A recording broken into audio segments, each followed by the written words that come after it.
অনূর্ধ্ব-19 বিশ্বকাপের শুভ সূচনা করল বাংলাদেশের মেয়েরা। টস হেরে আগে ব্যাট করা নেপালকে মাত্র 52 রানেই গুটিয়ে দেয় বাংলাদেশ।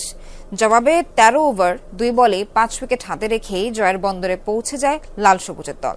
টস হেরে ব্যাটিংয়ে নেমে মোটেও সুবিধা করতে পারেনি নেপালের মেয়েরা। নিয়মিত বিরতিতে উইকেট হারিয়ে 18 ওভার 2 বল ব্যাটিং করে মাত্র 52 রানে অল আউট হয় নেপাল। সর্বোচ্চ 19 রানের ইনিংস খেলেন ওপেনার সানা পারভীন। দ্বিতীয় সর্বোচ্চ 10 রান করেন সীমানা কেসি। 4 ওভারে 11 রানে 2 উইকেট নেন জান্নাতুল মাওয়া। সহজ টার্গেট তাড়া করতে নেমে দ্রুতই 3 উইকেট হারিয়ে বিপাকে পড়ে বাংলাদেশ। তবে সাদিয়ার 16 আর অধিনায়ক সুমাইয়ার 12 রানে 5 উইকেট হারিয়ে লক্ষ্যে পৌঁছে যায় টাইগ্রেসরা।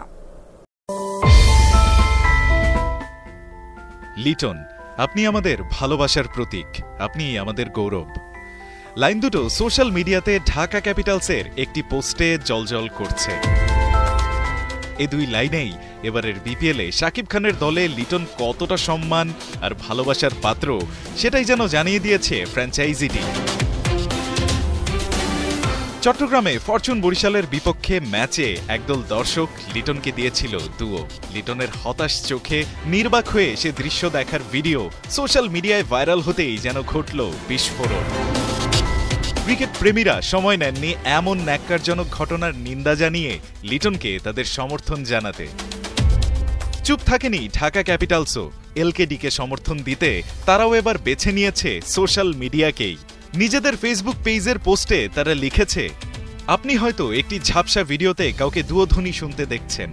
আমরা দেখছি একজন জাতীয় নায়কের বিপিএল ইতিহাসে দ্রুততম শতক হাঁকিয়ে রেকর্ড গড়া পার্টনারশিপের অংশ হয়ে ওঠা।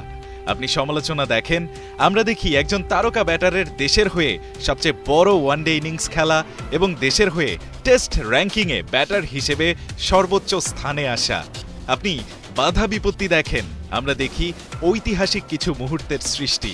লিটন, আপনি আমাদের ভালোবাসার প্রতীক, আপনি আমাদের গৌরব। নিজ দলের এমন সমর্থন ছুঁয়ে গিয়েছে লিটন দাসের হৃদয়কেও। তাই সোশ্যাল মিডিয়াতে নিজের পেজ থেকেই ঢাকা ক্যাপিটালসকে ধন্যবাদ জানিয়ে লিখেছেন, যারা আমাকে এবং সব অ্যাথলিটদের ভালো খারাপ সবসময় সমর্থন করেন তাদের ধন্যবাদ জানাচ্ছি। আপনাদের এই সমর্থনই আমাদের কাছে সবকিছু। বিপিএলের এবারের আসরে 8 ম্যাচ খেলে কেবল একটিতে জয় নিয়ে পয়েন্ট টেবিলের তলানির দল সাব্বির লিটনদের ঢাকা ক্যাপিটালস।